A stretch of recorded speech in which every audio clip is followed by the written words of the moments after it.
Jadi yang namanya kesehatan dalam Islam itu adalah nikmat yang kedua setelah nikmat keimanan. Makanya Rasulullah itu dalam setiap kesempatan selalu mengajarkan kita untuk selalu berdoa, minta kesehatan pada pagi dan sore hari yang diajarkan oleh Rasulullah.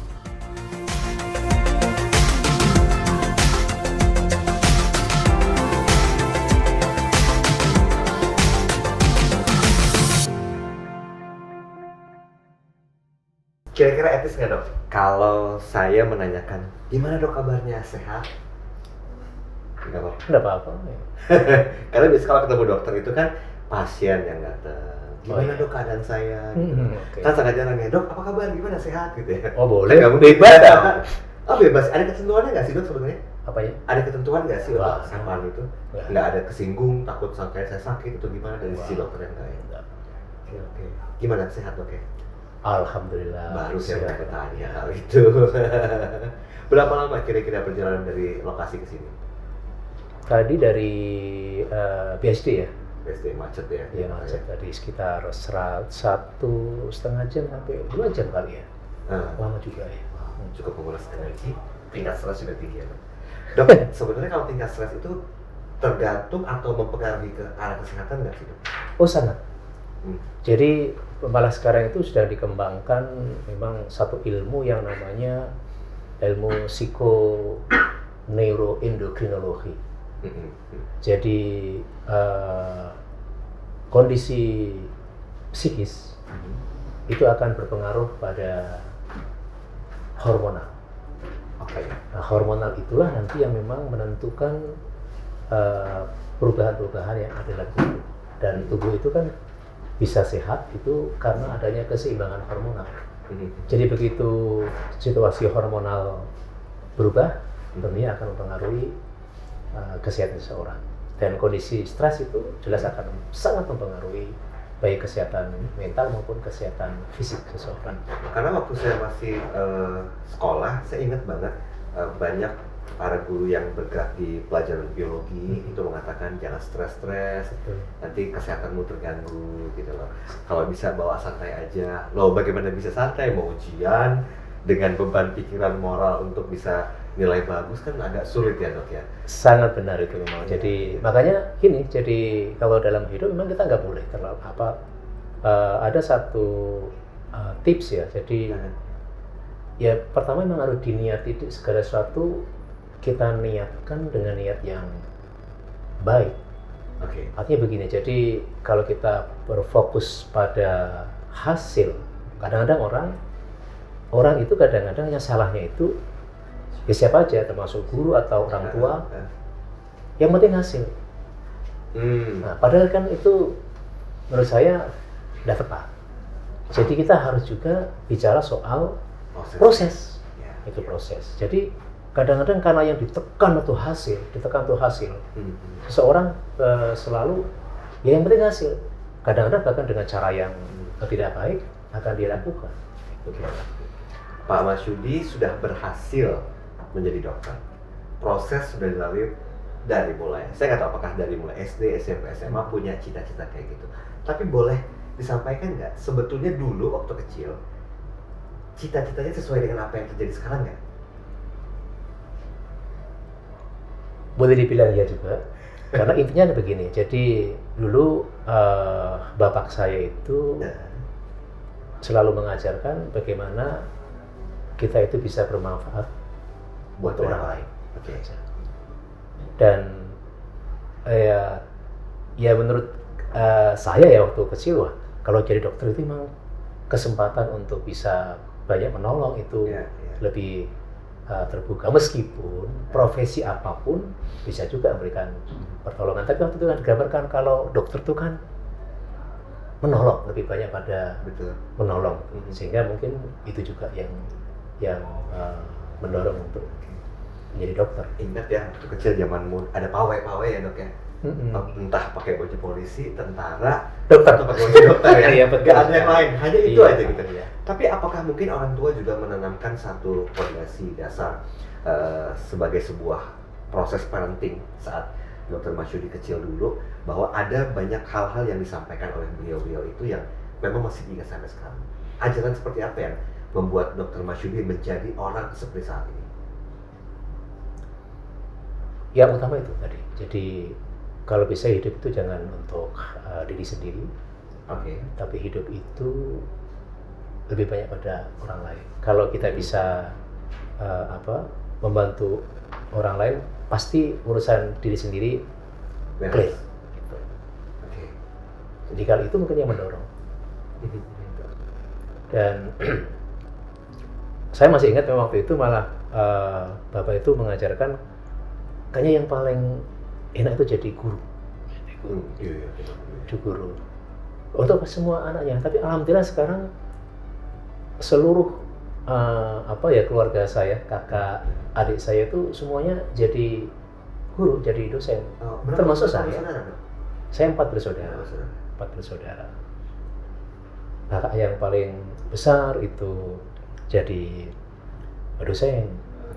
Kemudian yang nomor 2 itu alhamdulillah adik putri itu hafidho dan sekarang juga mengelola pesantren tahfidz itu di kampung di Demak. Kemudian saya dan adik saya juga dosen, dan saya sebenarnya kan juga basicnya kan dosen ini sebenarnya. Saya itu dosen di Fakultas Kedokteran Unisula di Semarang. Di Semarang. Iya, di samping memang kebetulan sekarang di apalagi untuk di rumah sakit. Tapi basicnya itu sebenarnya saya itu dosen, guru berarti. Jadi alhamdulillah berarti cita-cita orang tua saya itu terwakili ya. Terwakili semuanya karena memang semua jadi guru. Jadi guru. Nah, terus bisa bahasanya beralih cita-cita berkontribusi di dunia medis itu gimana ceritanya? Ya waktu itu kan memang ketika SMA kayaknya jadi dokter itu ya ini ya jadi pertama memang tadi sesuatu yang wow lah bagi saya ya. Jadi profesi yang sangat fleksibel untuk bisa ya melakukan apapun. Profesi yang juga bahkan waktu itu memang tidak terkait dengan ini ya, dengan ketergantungan dengan pihak manapun. Karena kalau seorang dokter itu begitu lurus sebenarnya. Setelah mendapatkan kewenangan untuk mendapatkan surat izin untuk praktek, kan bisa praktek dimanapun dan mandiri. Itu yang membedakan mungkin profesi yang lain, sehingga ya kemudian memang menarik ya untuk menjadi dokter. Tapi kalau bicara ketertarikan, Dr. Masyudi memang udah tertarik untuk bergelut di bidang medis dari dulu. Ya senang ya juga. Memang sukanya di situ. Ya. Gitu. Senang. Ya dan alhamdulillah ya kebetulan terus kemudian ya mungkin karena anak-anak saya melihat juga ya, wah ini kok jadi dokter itu ya alhamdulillah akhirnya juga diikuti ini ya semua ya anak-anak saya lah juga senang juga dengan di dunia medis. Oke. Dok, kalau kita bicara masalah kesehatan dok ya kan ada yang mengatakan mens sana in corpore sano. Betul. Nah itu kan digaung-gaungkan sebagai sebuah prinsip hidup bahwa orang itu memang diajak untuk senantiasa hidup sehat, dari mulai dia makan, kemudian juga istirahat, pola gizi, konsumsi segala macamnya itu harus sesuai dengan yang dibutuhkan tubuh. Nah, bagaimana Islam melihat itu dok? Kalau dari perspektifnya Dr. Masyudi? Islam malah melebihi itu. Jadi yang namanya kesehatan dalam Islam itu adalah nikmat yang kedua setelah nikmat keimanan. Artinya apa? Islam itu mengajarkan bahwa umat Islam, orang Islam itu harus ingat. Dan tidak ada nikmat yang melebihi nikmatnya kesehatan setelah nikmat hidayah iman. Makanya Rasulullah itu dalam setiap kesempatan selalu mengajarkan kita untuk selalu berdoa, minta kesehatan pada pagi dan sore hari yang diajarkan oleh Rasulullah. Karena memang nikmat sehat itu luar biasa, dan memang betul hanya pada badan yang sehat terletak jiwa yang sehat. Mana mungkin kita tidak punya kesehatan, bisa beribadah dengan baik, bisa beramal dengan baik. Makanya salah satu upaya yang disampaikan oleh Rasulullah, bahkan ketika kita sakit ya segera untuk berobat. Karena begitu pentingnya Islam memandang makna kesehatan. Wow, ini ada kata-kata upaya nih. Iya. Barusan dokter mengatakan mengupayakan kesehatan. Ini sama korelasinya dengan jabatan Dr. Masyudi saat ini sebagai Ketua MUKISI. Itu kepanjangan dari Majelis Upaya Kesehatan Islam Seluruh Indonesia. Saya harus potong sedikit ya. Arti upaya di situ tuh apa? Jadi itu memang organisasi yang sudah cukup lama ya, karena sudah ada sekitar 33 tahun yang lalu MUKISI itu. Jadi organisasi itu dulu dibangun oleh para tokoh-tokoh kesehatan Islam yang memang mengupayakan bagaimana kesehatan itu, terutama waktu itu adalah sebenarnya rumah sakit. Jadi bagaimana umat Islam itu bisa mengupayakan berdirinya rumah sakit Islam untuk bisa memberikan pelayanan kesehatan kepada umat Islam. Ada upaya, makanya ada istilah di situ dalamnya adalah Majelis Upaya Kesehatan Islam Seluruh Indonesia. Saya baru paham sekarang kenapa hal tersebut harus diupayakan. Iya. Ya, karena ya untuk mencapai titik puncaknya memang harus dengan langkah-langkah kecil. Betul sekali. Oke. Saya juga nggak tahu ya karena kami tidak termasuk pendiri, kami itu kan penerus dari MUKISI. Tapi mungkin tadi yang ditanyakan Mas Daryl, kenapa kok ada upaya, mungkin salah satu itu. Jadi kesehatan itu memang selalu diupayakan. Salah satunya lewat dunia pelayanan kesehatan.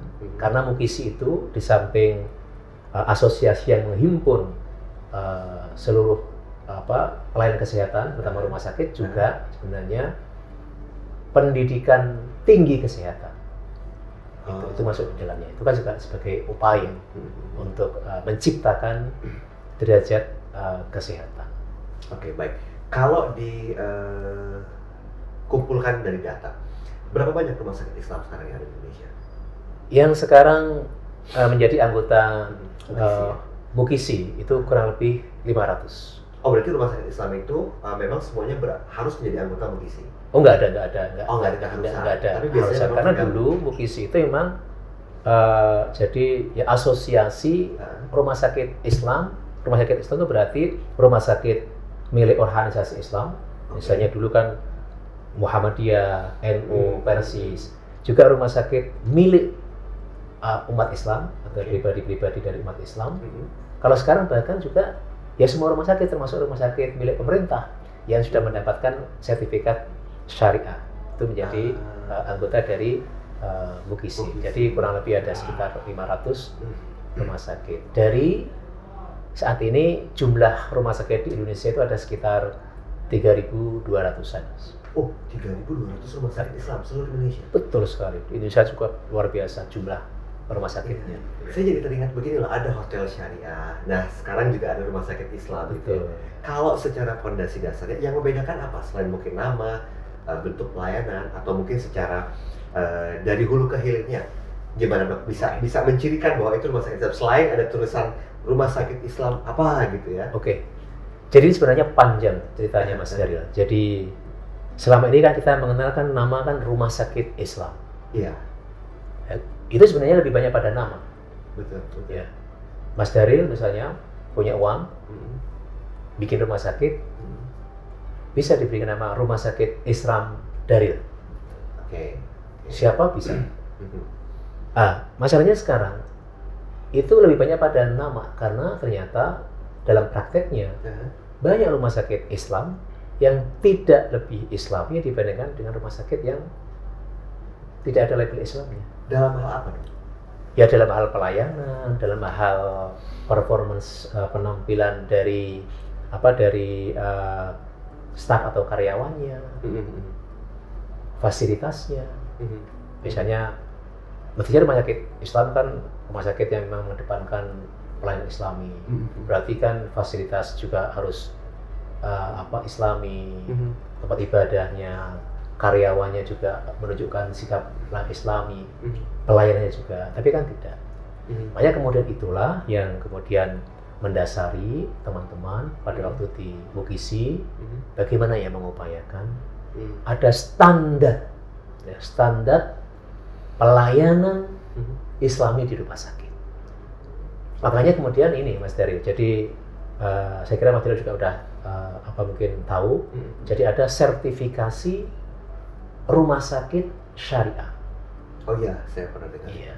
Jadi rumah sakit bersertifikasi rumah sakit syariah. Itu dulu memang gagasan awalnya memang dari teman-teman di Mukisi. Untuk apa? Untuk menciptakan satu standarisasi bagaimana pelayanan Islami di rumah sakit. Itu Mas.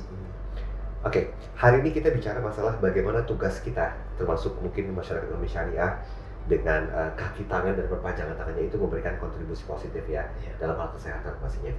Dok, ketika seorang awam masuk ke rumah sakit, tertulislah rumah sakit brand ABC. Tetapi yang dirasakan di sana adalah tidak terlalu maksimalnya nuansa Islam dirasakan di sana. Kalau secara spesifik dari mulai A to Z-nya, bagaimana seorang yang awam itu bisa mendefinisikan, ya betul ini rumah sakit Islam. Saya merasakan apa yang selama ini tertulis dan distigmakan oleh masyarakat. Sebagai jawaban simpelnya bagi orang awam agar mengerti seperti apa? Banyak. Jadi begini, makanya karena kita harus membuat satu supaya tidak ada perbedaan atau pandangan seperti apa dan Islami, maka dibuat standar.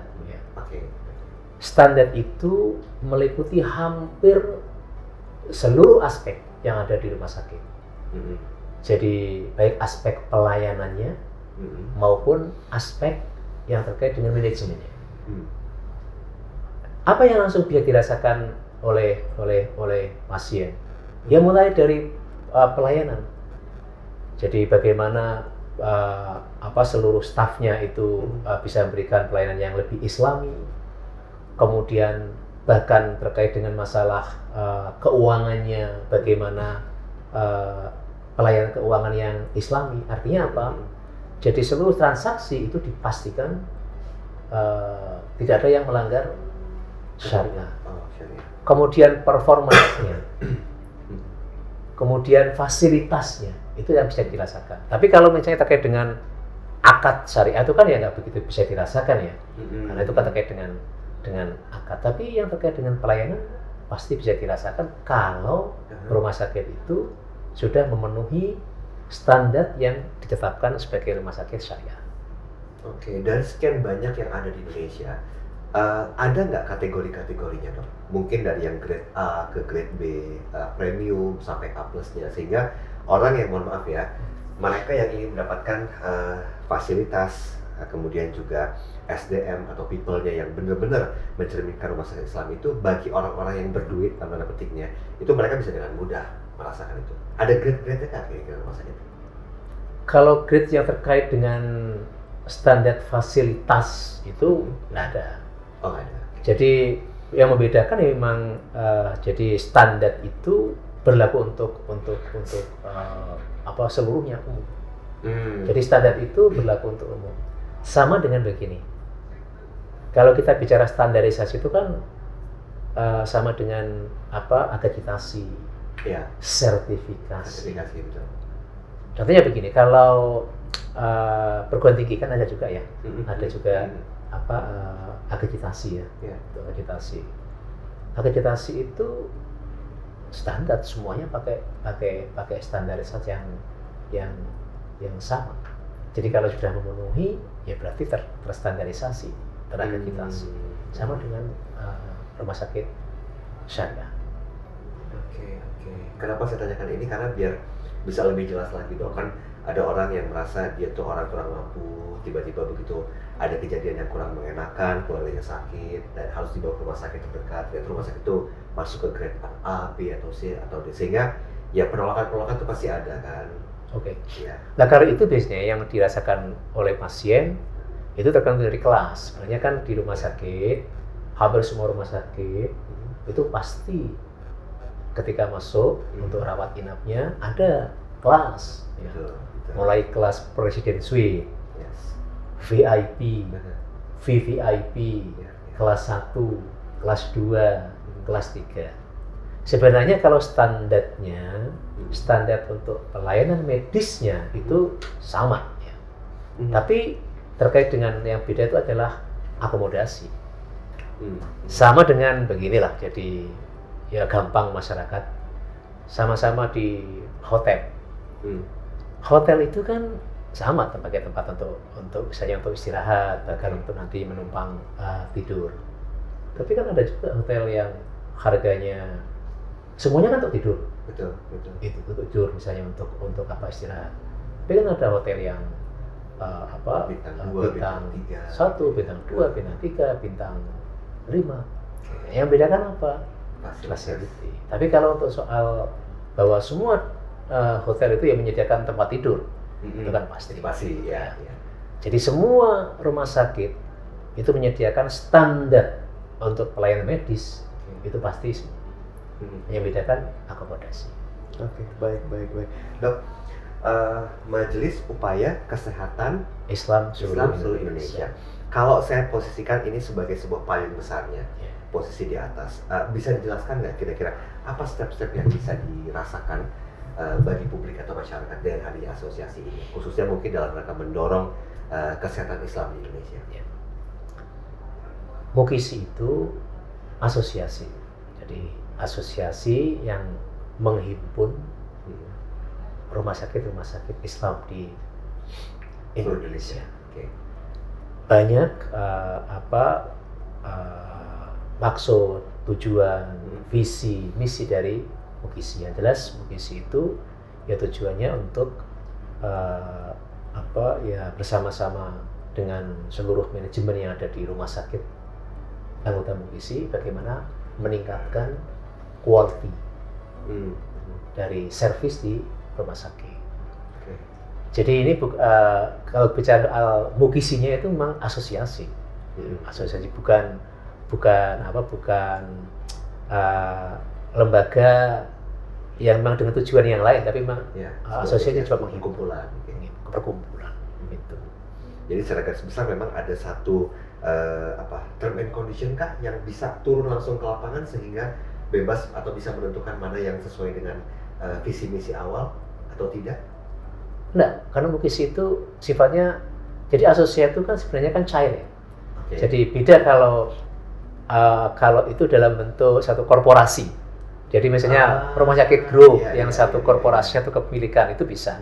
Tapi kalau Mukisi itu bukan asosiasi. Jadi tidak ada tidak ada satu ikatan untuk yang bisa melakukan penekanan, tidak bisa, karena itu asosiasi. Sama dengan kalau di Indonesia kan ada banyak asosiasi, mulai dari Persi itu asosiasi yang menghimpun seluruh rumah sakit yang ada di Indonesia. Jadi anggotanya 3.200 rumah sakit itu. Ada rumah sakit daerah, asosiasi rumah sakit daerah. Ada asosiasi rumah sakit yang keagamaan. Ada asosiasi rumah sakit gigi, macam-macam. Tapi itu hanya asosiasi, tidak bisa jadi melakukan katakanlah penekanan, itu tidak bisa. Beda dengan misalnya dari perkumpulan rumah sakit dalam bentuk kepemilikan. Contohnya misalnya rumah sakit milik grup, itu bisa. Misalnya rumah sakit Islam Sultan Agung kan punya grup ya. Itu bisa, kita melakukan apapun bisa. Tapi kalau Mukisi itu asosiasi, hanya perkumpulan. Karena begini, kenapa saya tanyakan ini, Dok?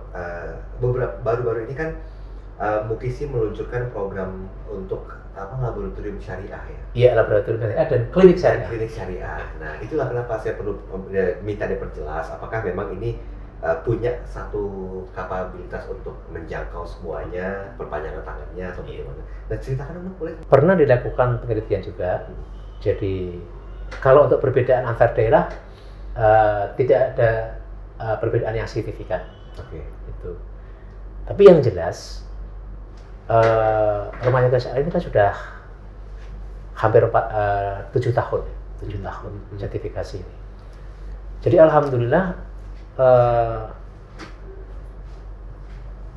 konsumer atau pelanggan rumah sakit syariah selama ini belum pernah ada yang mengeluh atau memprotes kenapa ini rumah sakit syariah. Pemerintah pun sekarang sebenarnya ini kan sedang mengembangkan satu ekosistem syariah, termasuk juga kami di Mukisi itu bagaimana sekarang mengembangkan tidak hanya rumah sakit syariah, tapi ekosistem kesehatan syariah.